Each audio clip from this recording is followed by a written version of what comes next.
Welcome back, everybody. This is John Malanka with the United Patients Group. Be informed and be well. Today's special guest is Dr. Nigam Arora. He's an expert in interdisciplinary life science research with present focus on medical cannabis and cannabis in whole. He received his PhD from Purdue University, where his research sat at the nexus of organic chemistry, medical device manufacturing, as well as nanotechnology. Dr. Arora's long-standing interest in translational research and entrepreneurship led him to enter the cannabis industry, where he has held positions as the chief scientific officer of a cannabis data company based out of Massachusetts, as well as the chief of staff and head of licensing for a multi-license holder here in California. Additionally, Dr. Arora serves as a co-organizer for cannabis-focused symposia at the American Chemical Society, the ACS, and at their national meetings. These symposiums are organized by the Cannabis Chemistry, which is CANN, which is a subdivision of ACS, of which Dr. Arora serves as a publication committee chair. Dr. Arora also spent 1 year serving on the policy committee of the Humboldt County Growers Alliance, which is the largest cannabis industry advocacy organization in California, and probably the oldest too. We'll get into that. In his current position, Dr. Arora serves as the Chief Strategy Officer at Via Innovations, a leading cannabis formulation company with a strong track record of bringing innovation to the space of medical cannabis. So, Nigam, I'll greet you by Nigam. That's how I know you, Dr. Arora as well. But welcome to the show. Thanks for being on. How are you doing today? Yeah, so happy to be here. Thanks for the invite. Doing great. Happy to get into some of these topics with you today. Yeah, so first off, translational research. I know translational medicine. Can you break that up? I know it's you're a scientist, your background. Sure. You want to talk a little bit more about that?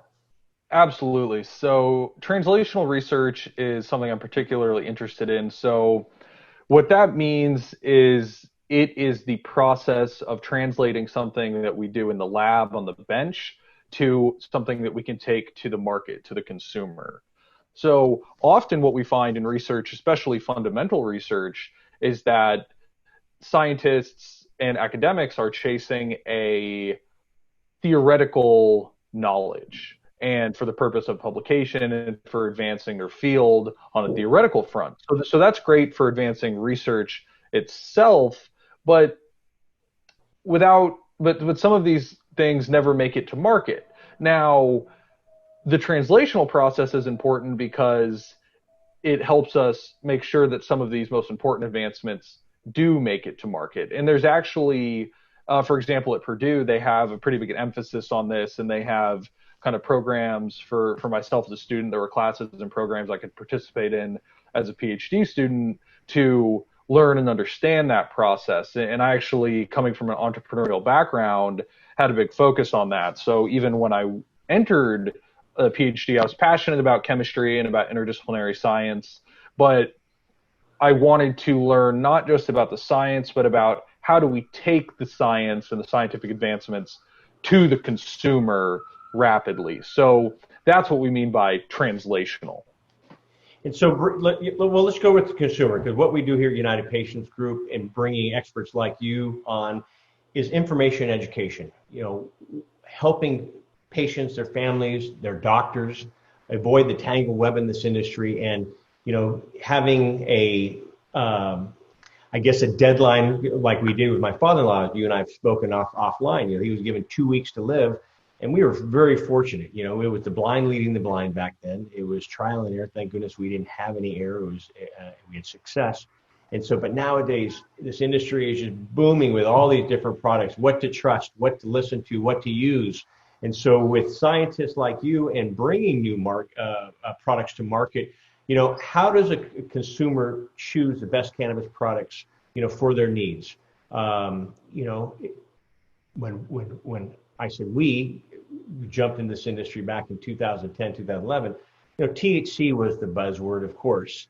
And we were very fortunate in battling cancer with my father-in-law. He had a 4-to-1 ratio of THC to CBD. And so does THC matter? And is CBD, because everywhere you're looking now, it's kind of taken over the market. And so what are your thoughts of that?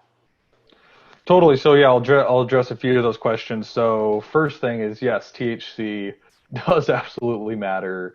But so I want to go back to your first question about how does a consumer some of the baseline things to choose a good product for them, and then let's come back and then we'll incorporate in that a little bit of the components that they should be looking for, and as you mentioned, ratios and stuff like that. So there's a few baseline things a consumer should be looking for.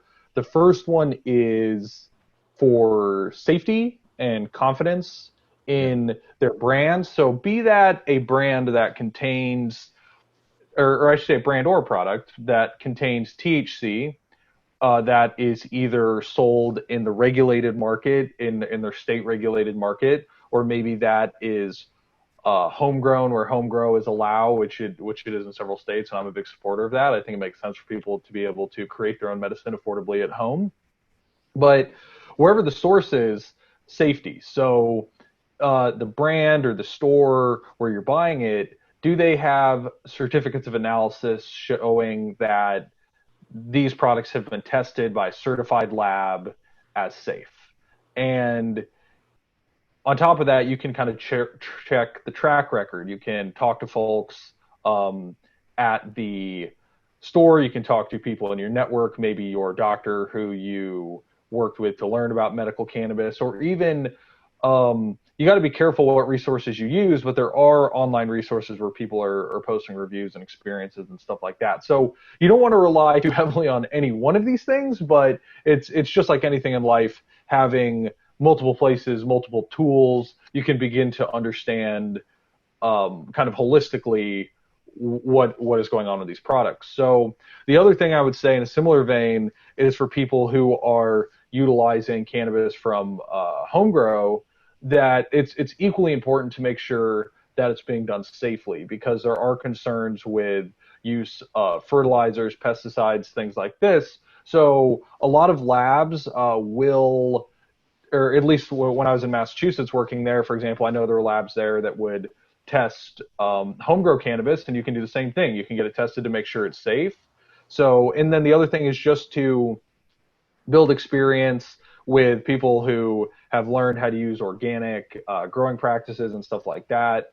So those are some avenues to ensure safety. Now, going to specific products and in discussion of THC and of other cannabinoids. So this is really a very personal and condition specific topic. Uh-huh. But what I can say broadly is that for each person, there's going to be, for each person and for a certain condition or need, there's going to be specific products that, or excuse me, specific cannabinoids or ratios of cannabinoids that are going to be best for them. So, for example, as you mentioned, for your father-in-law, he was using a 4-to-1 CBD to THC ratio. Actually, the other way around, THC. I'm sorry, the other way. Yeah, Okay, and back in those days, when you would say 4-to-1, the 4 used to be the THC. And so that's why I would share, you will always know, because there are still some companies out there that you will use that same ratio, 4-to-1. So for our listeners, 4 parts, it'll say 4-to-1 ratio, 4 parts THC to 1 CBD, or nowadays most companies will say 4 parts CBD to 1 part THC. So please make sure you know, because that could be an ugly mistake, which we've seen quite a few people. It's an uncomfortable mistake, I should say, not an ugly mistake. So totally. Didn't mean to cut you there. No worries at all. That's an excellent clarification and an interesting historical perspective as well. Yeah. But anyway, so for example, each individual is different. So depending on the condition, depending on tolerance, and also things like need for function. So for example, if someone is recovering and they're able to take time off and they're not needing to work or drive a vehicle or do stuff like that, there may be different options for them versus maybe someone who needs to use cannabis as medicine to mitigate pain or to mitigate other symptoms or to regulate certain body functions and continue to work or do different functions. So CBD is great. It has a lot of benefits, especially in combination with other cannabinoids such as THC. And there's other cannabinoids of interest too, especially here in California. We have pretty great access to things like CBG, Delta 8 THC, CBN, um, THCA, CBDA, some of these kind of more novel cannabinoids. So we can get into more later what some of those are supposedly good for, but yeah, so there's a lot to explore for the consumer, though. You know, you being an advocate for consumers as well, and with what you're doing, well, let's back up a little bit. You know, you're talking about safety. You know, use with confidence, grow with confidence. If you're doing a home grow, what do you say for the families and or the growers or the patients that don't live in legal states? Yes, they can grow, but they don't have access to really go test it to see. Okay, are there pesticides in here? Is there mold in my medicine? Is there any, easy way? I mean, I always share with people, it's a beautiful plant to grow. Don't get caught. So I'm not advising anybody to break the law. But I also say, before you uproot yourself and you become a cannabis refugee, fly out to a legal state. 2 days, 2 weeks, 2 months, whichever you're able to do, and see if this medicine works for you, this plant works for you. Because the last thing, and I'm certain you agree with me, is that this isn't the golden pill, the golden ticket. It's not, here, take this and you're healed. So do you ever share that with I guess, consumers that you're working with?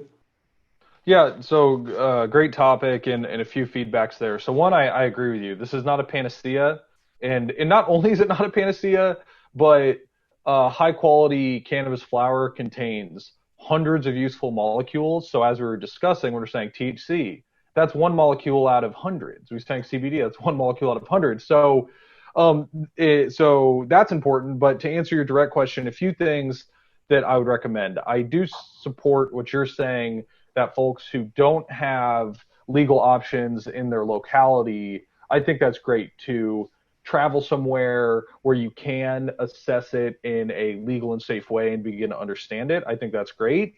The other thing I would say, for people doing home grow without access to testing, there are pretty well-known organic growing practices, pesticide-free practices that you can utilize to kind of as a baseline, avoid some of these things. So you're never putting harsh chemicals as nutrients in your soil. You're never putting harsh pesticides on your plants that may kind of stay there as residuals later. So, and then the last thing that I would advise is advocacy. So there's a long history, and we can go back.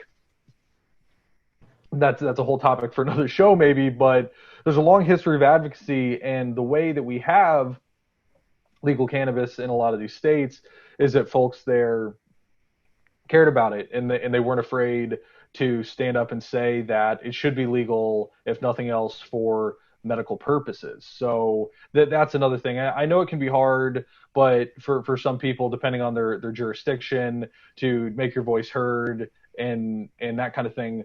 But I think that in the year 2020, cannabis in so many states is a essential business, and COVID and all these things. I think advocacy is as important as ever, especially for those folks who don't have safe and regulated access yet in their local jurisdiction.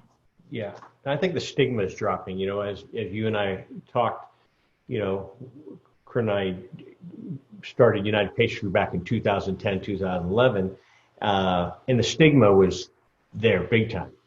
And we talked about this because remember I didn't use Malanka in our press releases, and people got upset. And I asked you the same thing. How did you tell your parents? Because your sister is a Harvard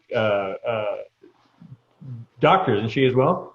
Yeah, she's a PhD doctor. PhD doctor, and I said, boy, how did you share this with your parents? Mom, Dad, I'm going to get into the cannabis industry. So, but the stigma has changed a lot. And I remember when you shared this with your parents, you said you sat them down and you had a full-on talk. You said, Mom, Dad, let me just talk. And the entrepreneur and your dad, in seeing what was going on, and I love that story, was like, son, you have my backing. Let's go for it. So having that parental support is really, really nice. but bringing that stigma down. And like you said, right now we're in 33 states, including District of Columbia after this 2020 election. Of course, that number is going to go up. So people are realizing there's another way in battling other ailments with the help of cannabis. Bringing your opioid use down, maybe avoiding chemo radiation. If you have something as serious as cancer. You talked about the hundreds of cannabinoids in your cannabinoid book. What is your number? Because I've heard everything from 120 up to 250. Where are you in there and more being discovered each and every day? That's why. Totally. So I'm gonna put a caveat here that these numbers are not exact. Yeah. But I'll just share some kind of general knowledge here. So to clarify, what I said is there are hundreds of useful molecules in the plant. So there are, from recent presentations that I've seen with analytical experts who are actually doing the work to, in their own labs, validate how many cannabinoids can they identify. For example, Dedi Mary's lab at Technion in Israel does work like this. So last presentation I saw, they were at 130 cannabinoids. So, but then there's other things we need to consider. So there are terpenes. So I've seen numbers, I believe, for really high grade flower as high as traces of 30 or 40 terpenes in a single flower. Wow. So then we have other molecules, flavonoids, that are not terpenes, but still contribute to the flavor, some of these sensory inputs, and may have some other benefits down the line. Now, there's also a whole realm of other plant molecules. You think about any plant. Now, don't think about cannabis. Think about any plant out there. What are the molecules that make up, these plant families in general, and what are the potential physiological or medical benefits of those molecules? So that when we stack all these numbers on top of each other, that's why I'm saying there's hundreds of potentially useful molecules. The other thing that I should clarify, to get back to the cannabinoids, is that there are let's talk about one strain, one flower. So if you go to the dispensary and you purchase some flower, that singular strain that you have in your hand, maybe there's 10 or 12 or 15 cannabinoids in that thing that you have in your hand. I'm not saying there's going to be 140 cannabinoids in that one. Those 130, 140 number is what has been identified in cannabis in general. Yeah, in the whole realm. So the other thing, kind of last comment I want to make there, is that as we were discussing earlier about safety and awareness of the kind of chemistry behind what is in your product, what is in your plant, is that you can often get this thing for these brands, and it's becoming more popular in regulated industries like in California, that you can request what's called a certificate of analysis, or a COA. And more brands are becoming conscious of making this available to the sellers like the dispensary so they can have it there ready for the customers. So what I want to highlight as a chemist is that, so in your COA, it may show that there's, let's say there's 5 cannabinoids or 10 cannabinoids and there's 5 terpenes. Let's just say, for example, 10 cannabinoids, 5 terpenes. Now, that doesn't mean those are the only things in there. That means a few things. One, those are the ones the state probably tells the labs they have to test for. Those are the ones that the lab has the standards for and has the ability to test for. And then also, those are the ones that are within the range of detection of that lab's instruments. So, for example, if your certificate of analysis says there's 10 cannabinoids, there could be 20 cannabinoids, and 10 of them you're never going to see because the lab is doing this as a business. They're doing this as a regulatory measure. They're not doing it as like a scientific experiment to identify every minutia of every molecular component in that flower. So just as a chemist, I feel the need to kind of clarify my statements there. So with you being a chemist, do you have that type of machinery where you can go in there and not just stop on the 10 if there are 20 or 30 other cannabinoids in there. I mean, they all have a benefit, and that's the thing that. Well, yes. Well, let me get you. So, because I've worked with scientists down at University of California, Santa Cruz, and he would go in there and make his own medicine. He would test it in his lab, and he would take it to another lab, and it would be completely off. And he's like, "Wait, I know it because I grew it. I tested in our lab, and why are your results different?" Back in the day where THC was the king and everybody wanted the highest ratios of THC. These labs would come back and they would say, give him high numbers. And he was like, listen, I don't need the high numbers. I just need to know what's in it for me to put it on the market, to have that, third party testing. They're not going to trust the lab here at the University of California, Santa Cruz. Before I move away from THC, because a lot of people come to us and say, I want the medical portion of the cannabis plant. I don't want the recreational portion.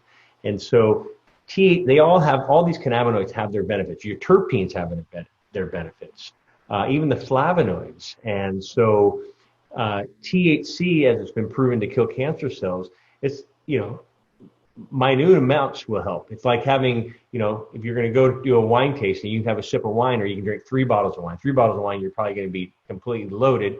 A sip of wine, you're not. And the same thing with cannabis, bringing it into the entourage effect while they all have their purpose in there. Can you talk about, you being a chemist, talk about the benefits of the flavonoids, terpenes, and the cannabinoids being brought together, and how that entourage effect works and why it's so important for our bodies?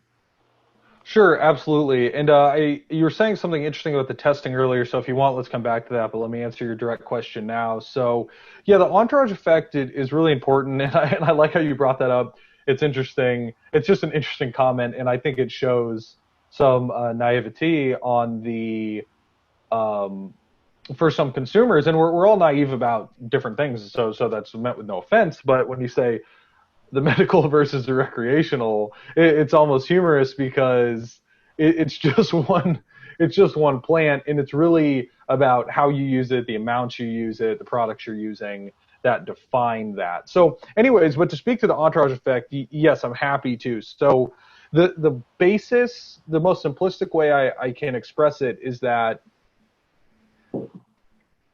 any one cannabinoid or terpene that you can isolate from the cannabis plant is likely going to be less useful for a medical purpose than a combination of these things. So for example, if someone is just to take straight THC, or here's an example that we can take. This is a great one. So a lot of people are familiar with Epidiolex, which is the first FDA-approved cannabis-based drug. Now, and that's created by this company, GW Pharma. Exactly. I was spacing for a sec. So now, what some people don't know is that GW had a drug years ago before that called Sativex that was on the market for a long time. I forget if it's 15 or 20 years. It was on a long time.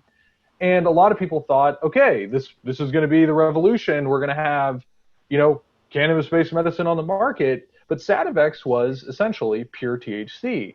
And you know what? The patients didn't like it. The people that gave it to for cancer pain or for wasting syndrome due to cancer and things like that, it didn't really work for them. And the folks who had used cannabis before whole plant medicine, utilizing the entourage effect, especially knew the truth. So this is just a really valid example of when that single molecule, the THC, even when provided by a big pharma company, it wasn't helping people. So now you look at their new drug, Epidiolex, it is mostly CBD, large portion CBD, but there is a little bit of other cannabinoids. So to take us back to the entourage effect, so at the very baseline, let's add 2 cannabinoids. So not just THC, but THC and CBD. And then if we're going to go into, you can begin to add others all the way up to when you get back to the full plant. So I explained it in one way, starting with THC and building back up. but I want to represent it in another way. So I'm a big believer in whole plant medicine. It's interesting how nature and evolution works, that there's a reason that these things have evolved and exist in the form they're in. So we take the cannabis flower, and as we mentioned, a high quality flower will have a large amount of cannabinoids, a large amount of terpenes, a large amount of flavonoids already in that flower. So that is the broadest, most full-blown entourage effect you're going to get. Now, different flowers will have different chemical blends, and for folks who don't like to smoke, there's a lot of other options. You can do a simple extraction at home with olive oil or with butter and things like that. So there's a lot of options for folks to get these molecules into their bodies. But then as we go down from there, there is, in the industry, people who do extraction to make kind of refined products, such as, Rick Simpson oil or other things like that. So through every step in refinement, you're kind of losing a part of the entourage effect, all the way down to where you get to where GW was with Sativex, where you have just THC. So I hope that answered your questions. Yeah. And with that Sativex, maybe that was their beginning, because I think now, not trying to put you on the spot or correct you, I think they are a 2.75 of THC, milligram THC, and a 2.75 milligram of CBD. And their company's been around, and I don't think they made any money on their Sativex product, because people have replicated it, a 1-to-1 ratio, is what people are doing. And it wasn't available here in the US. Now Epidiolex, I think they got creative and worked with our government here. And, the story goes that the U.S. government lent or leased the patent over to GW Pharmaceutical, and they came out with Epidiolex, changed the scheduling for that. Now this is not where I was going to go with this conversation anyway. Sorry, man. But no worries. Chemist. But now Sativex, Epidiolex, bringing the stigma down, because now your doctors are talking about it, your neurologists are talking about it, your pharmacists are talking about it. It's accepted in pharmacies now, and it's insurance covers it. I have a dear friend, her daughter is on it right now, and at first I was like, not going to work. It works, and they've been using cannabis for the last 3-4 years and she's an functioning autism female at 20 with epilepsy as well. And actually, Nigam, it's working. And so and I've seen it, and it's cheaper because insurance is covering it. But at first I was like, don't do it. And seeing with my own eyes that it is working, I'd love to get Epidiolex on the show to explain this, because a lot of people are pushed away, but it's not available for everybody. Cannabis is not available for everybody, one, but also two, it's expensive, and if you're going through that much product in a day, for some people have to take high doses of CBD and again, I didn't want to go down the whole Epidiolex topic.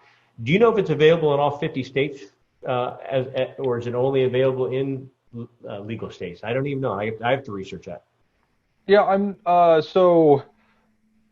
not. I don't want to speak to that firmly, but because it is FDA, because it is FDA approved, I would hope it is. Yeah. Also, just to confirm what you were saying, I just did a quick search while we were sitting here talking, that you're correct about Sativex. Now it is a 1-to-1 ratio. So just to clarify for the listeners, I think that either the formulation was changed from when it first came out, or maybe it wasn't Sativex that I was referencing, but there was a different drug prior. But the point of my story holds true from before, that pure THC was tried before in one form or another for patients, and it didn't work, is the point. So, but I see that Sativex currently as a formula you're correct, does have that 1-to-1 ratio, and that's great to hear that you know folks who it's working for. And I actually, and I'm sorry, what was your direct question following that? I don't even know, but I was thinking maybe it was Marinol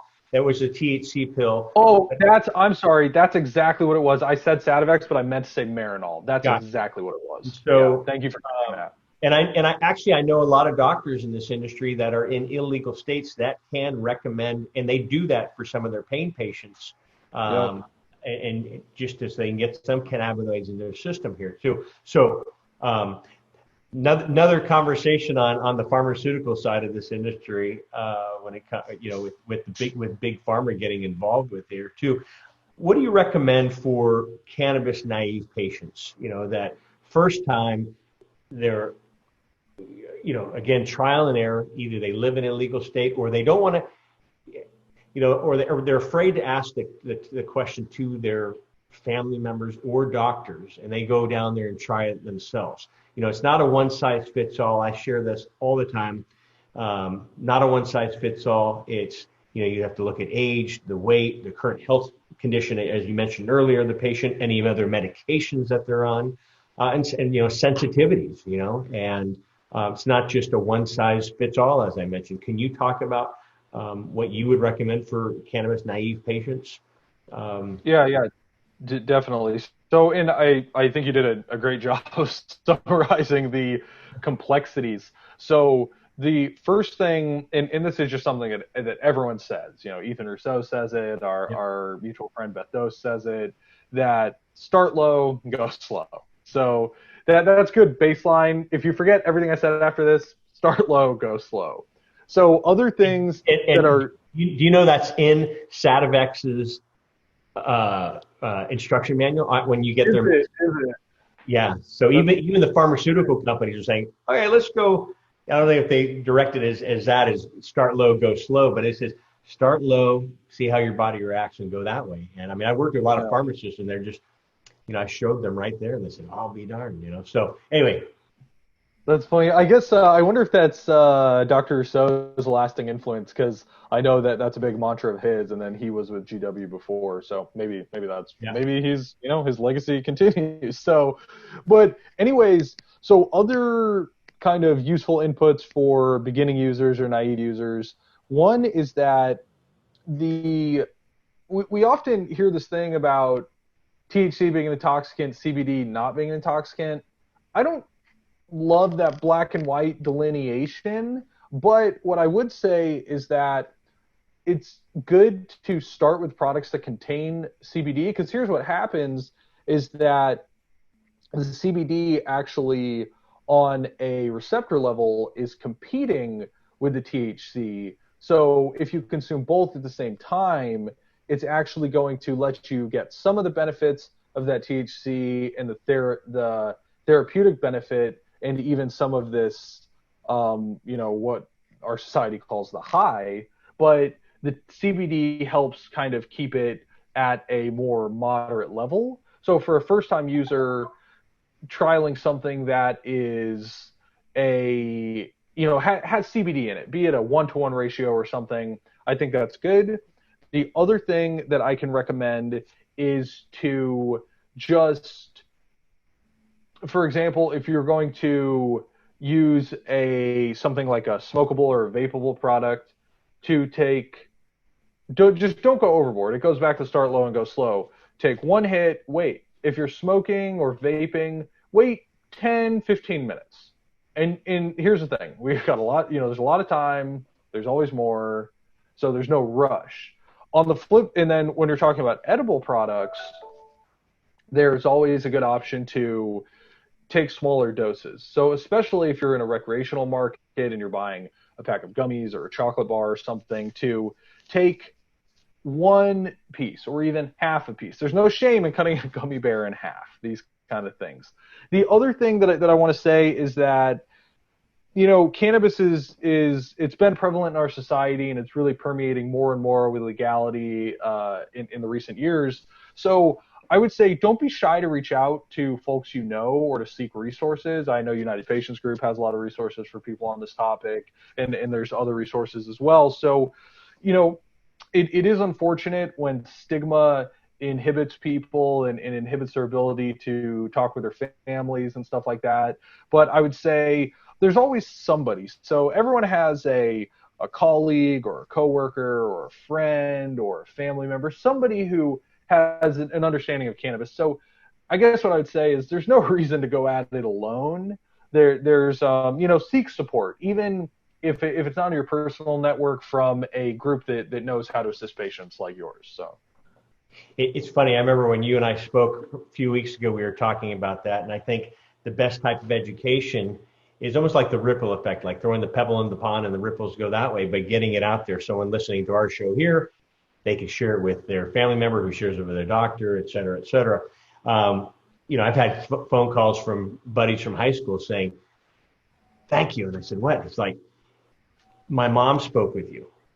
Or my mom spoke. I mean, you know who the biggest advocate? My mom, who is, if my dad didn't marry her, I guarantee you she was going to be a nun. So, wow. But she's been the biggest advocate. But sometimes it takes someone that's out of your circle, that's out of your true family, your little family circle, to open the door and say, it's like, well, I've been trying to tell you this for years, Mom, but you haven't listened. And so I think the education is important for consumers. Understanding products, as you were talking about, Nigam, is, look for the test results.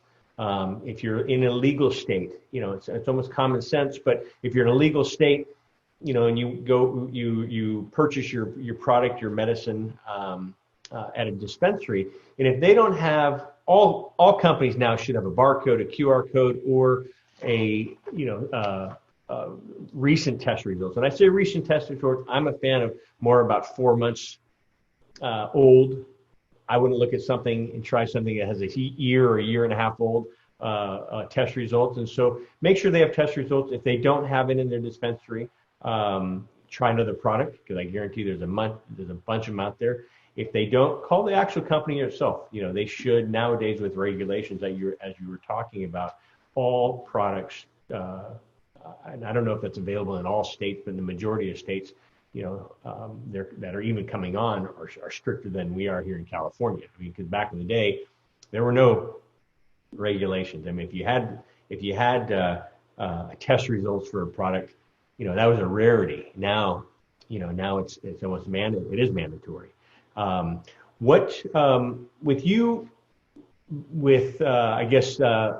Via Innovations, are you coming up with new products? Do you want to talk about that, or is it not yet for the public? No, yeah, I'm happy to touch on it briefly. So I work with a cannabis product formulation company called Via Innovations. So we're working on some exciting things. We formulate in a few different areas, one of which is oral dosing, so basically fast dissolving tablets.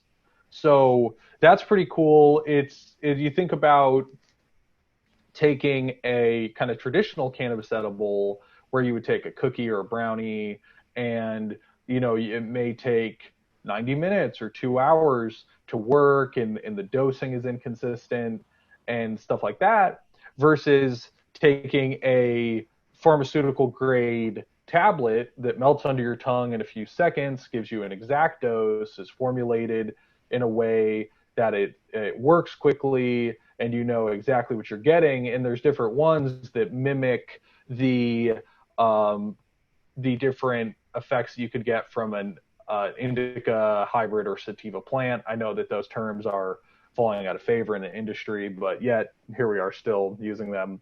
So anyways, that's one thing. Via Innovations also is working on topicals. So we have some really interesting IP on topical formulations.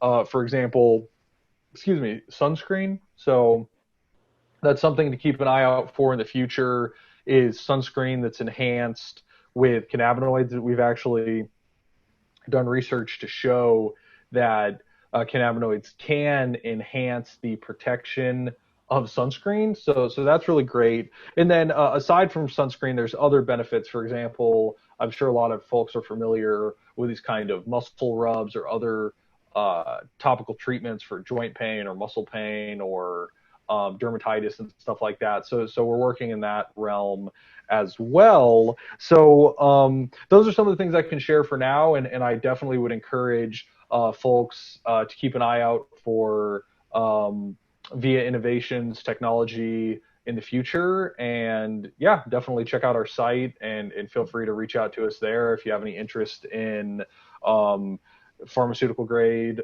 cannabis formulations. It's funny you talk about, all the different uses of cannabis, and a lot of times when I present, I'll put up on the screen in one of my slides is a big roll of duct tape, and the audience looks at me like, "Hey, you have the wrong slide up there." And I said, "This duct tape, people always ask me, does it work for this? Does it work for that? Is it useful for sunburns?" And I always say, you know what? I don't want to say cannabis is like duct tape with 1,000,001 uses, but when you really get down to it, I mean, I know patients that use it on CBD on bug bites as well as on sunburns. So you coming up with a product with Sunscreen, I think is fantastic. Before we get away, you've spoken about the edibles, and we're talking about cannabis naive patients. Smoking and vaping, you said take one little drag just to see where your body reacts and how it reacts. It's not for everybody. Edibles sometimes take half hour up to an hour and a half, 90 minutes before you feel anything. And so just because it looks tiny and small, it's totally safe. Be careful because sometimes you don't feel it. And this happens a lot with a lot of seniors that we work with. It's a delicious cookie. They eat it. They say, "God, I want another cookie. I'm not feeling anything." And next thing you know, they think they're having a heart attack and they're going to the hospital. A lot of ER doctors that we work with say one of the number one things for seniors that come in here and actually just cannabis naive patients is they think they're having a heart attack when it's actually they just received a double dose of cannabinoids, sometimes a little more uncomfortable than they're expecting. And cannabis, once eaten, it's not like, alcohol. You drink too much and you throw up and go, "Ooh, okay, I feel better now already. I won't be doing that again."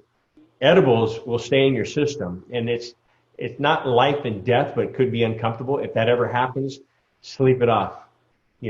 Take a warm shower if you're able to do it. Dr. Bierman, who we've had on the show numerous times, talks about chewing on pepper kernels, or I call it the anti-venom, is have a CBD vaporizer pen that you can have. And it's amazing. I know take some more. Most patients are like, "Are you nuts, Nigam? I'm going to take some more." But I've seen it, and can you share that before we part ways here, and why and how that balances out that the overabundance of THC in the system? Sure. Yeah. Let me respond to that directly, and then I want to come back to something about via innovations. So, yeah, you make a good point. I was actually thinking that Dr. Behrman's input, I've heard that as well. Haven't tried it personally, but I've heard experts say that, and I don't doubt it. And you're correct. I was going to say the same thing, that it's funny. Usually you're right. It's bad advice to say, "Oh, you're having trouble, take more." But to clarify, if you're having trouble with THC, we're not saying take more THC. We're saying take CBD. And then, as I had referenced earlier, that on a molecular level, what's happening, so these molecules are binding to receptors in our system, which are giving us these cognitive effects. So what happens on a molecular level is the CBD is outcompeting the THC for space on those receptors. So what you're doing basically is you're replacing the high, you're replacing the effect. So if you're having too much of a high and an over effect from THC, you're exactly right. What you can do is you can use a CBD vaporizer, or like a fast-acting CBD edible or something, which I'll speak to in a moment from Via Innovations, to do exactly what you said, to calm down that high. So I wanted to reference something else, and this is kind of an interesting thing, and what I think is a legacy thing, and it's kind of interesting. It's a legacy thing. In this moment, it's a recreational thing. But because we have this issue with, patients' rights and right to access of cannabis, we have this whole blend of medical and recreational and home grow and all these things. California is a leader now, but how did we get this leadership status? We started 20 plus years ago saying, let's call it medical and get it moving. And then the people who cared got under that umbrella, and so on and so forth, right? But anyways, back to talk about these products. What I'm saying about the legacy is that it's kind of interesting. I don't want to say silly, but maybe it's a little bit silly that you take a person who needs medicine. Like, let's say you take a person who needed to take an aspirin for their heart, or to take a ibuprofen for muscle pain. You wouldn't put ibuprofen in a brownie and say, "Here, patient, eat 1/16 of this brownie and tell me how you feel in 90 minutes." You give them a safe, GMP, pharmaceutically formulated pill with an exact dose, and they know exactly how it works, and it's been studied and verified by experienced pharmaceutical companies and by medical doctors. So that's exactly what Via Innovations does. So when I was referencing earlier some of these tablet products that we kind of focus on and own the IP for, is that's exactly what it is. Because you think about someone who, like an older person who maybe has pain or has other issues, or sleep and these kind of things, and they want to try cannabis. Why are we giving, or why is it that the option for this person is gummy bears or a cookie? If they can have a tablet that's just like their aspirin, and it works medically, and it's exact dosing, and it works not in 30 to 90 minutes, but maybe in 30 to 45 minutes. It works faster, right? So you can understand and you can dose more appropriately. So I think this evolution from kind of the legacy and some of these kind of mixed things between the rec and the med and the right to access and all that, and moving towards kind of solidifying the function as a medicine that kind of aligns with how we understand medicine in other realms. I think that makes sense, and I think that's good for the consumer to be able to use cannabis as medicine while avoiding some of these potentially negative effects that we hear these stories about. Well, it sounds like you guys are I should say the future looks bright for the cannabis patients, of what's around the corner, and Via Innovations. And so is this a working company right now where products are available, or are you still at the startup stage? Yeah, great question. So Via Innovations was started about 3 years ago by the founder and my colleague, Dr. Monica Villalpando. So it started as a consultancy and now has grown into an IP and technology company focused on this space. So what we're working on right now is continuing to build and solidify our IP portfolio, and we're working with partners and assessing options for bringing this technology to consumers in legal jurisdictions. So unfortunately, I can't point the listeners right now to the product, but John, I've so much enjoyed getting to know you and appreciate your invite to be on your show. And what I'll make sure to do when we're moving closer to that in the coming months, to drop you a line, and maybe what we could do is have a refresher and give people an idea of kind of what we're working on and where they can kind of find this technology. I'd love to have you on. Again, I've enjoyed you being on the show, Dr. Nigam Arora. And well, I was going to say the whole list, but I'll say with Via Innovations, we'll get you back on the show and you can share more about what you're doing and what you've developed for the consumer, safety and accurate dosing formulations for the patient. So any closing words? Are you good right now? Yeah, I'd just like to say thanks, and to the listeners, if they're seeking more information, there is the American Chemical Society, which John mentioned in the beginning. I work with. They have a cannabis chemistry subdivision which focuses on bringing professionals in the space forward to discuss research and give them a platform to present the research and disseminate valid knowledge in the space. So that's a good resource. And other than that, of course, United Patients Group. So yeah, that's kind of what I'd like to close with, and hope to see you soon. Thanks a lot, John. Thank you very much, Dr. Nigam Arora. We'll get you back on the show, and thanks for your time as well and sharing your expertise and knowledge of this wonderful plant.